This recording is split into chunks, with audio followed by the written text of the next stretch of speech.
Hi everyone, I'm Frank Henenlotter. I directed and wrote Basket Case and Basket Case 2 and unfortunately Basket Case 3, and also some films like Brain Damage and Frankenhooker and Bad Biology, and got a bunch of new ones in the works.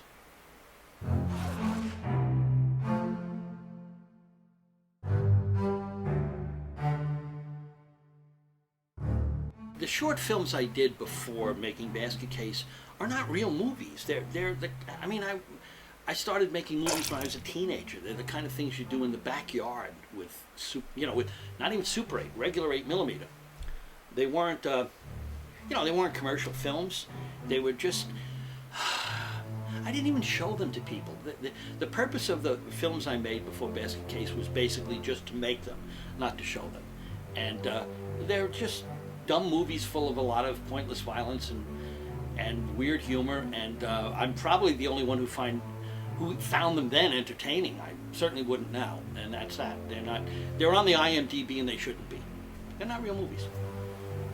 I had met Edgar Ivins, who ended up producing Basket Case, and he had said to me, why don't we do he had seen me doing one of my home movies, which by then I was doing in 16mm with sound, and he said, why don't we do a commercial film? And back then, in the early 80s, it was wise to do a horror film because you could always get, no matter how bad the film came out, you could always sell a horror movie. I mean, that's what I was counting on.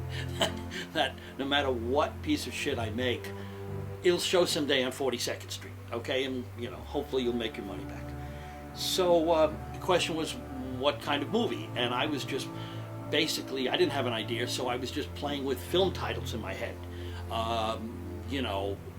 Rattling off titles that were like, Psychopath, oh, that's been used. Homicidal, that's been used. This, that, oh, it's been used. And then I said Basket Case, and I thought, oh, Basket Case. And the first image I had was, literally a basket with a monster jumping out like a malignant jack-in-the-box. And I loved the image. I thought, oh, that's terrific.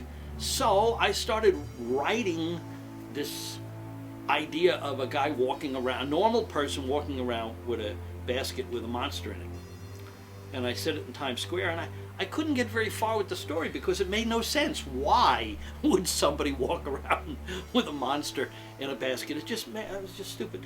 So I was eating Nathan's hot dogs one night in Times Square, and all of a sudden it occurred to me that, oh my God, what if they're brothers? And at that moment I thought, wow. And I had all of a sudden I heard all this dialogue in my head, and I grabbed a bunch of mustard-stained napkins and started writing down the dialogue, and all that dialogue is in the film, actually, and that was that. And I thought, oh, that's a cool idea for a movie, and it turned out to be the one missing ingredient that kind of not made the story make sense, because it doesn't, but it made the story gel. Most of the films I had made that were my little experimental home movies had heavy humor in it. I was using violence as a punchline. So I was already kind of doing that, but Basket Case originally, when I wrote the script, it wasn't supposed to be as funny. There was a lot of it that was played a lot straighter and creepier, but we thought we could raise money. We couldn't raise a penny. So we started shooting Basket Case with every cent I had at the time in the bank, which was $8,000. And then eventually Edgar put in his $8,000, and then we were able to get some money along the line. But I had no money for anything. I had literally no crew. I had no equipment. We were shooting in 16mm, and it was really obvious that I couldn't get the script I wanted. And so I started playing up the humor as a way of kind of filling the void. And at one point I got very discouraged because I'm thinking, this isn't the movie I wanted to make. This is turning out to be something else. But I also thought, don't worry about it, because no one's ever going to see this film. No one is ever going to see this film. This is going to play, if we finish it, it's going to play on 42nd Street for 1 week and disappear, and no one will ever see it.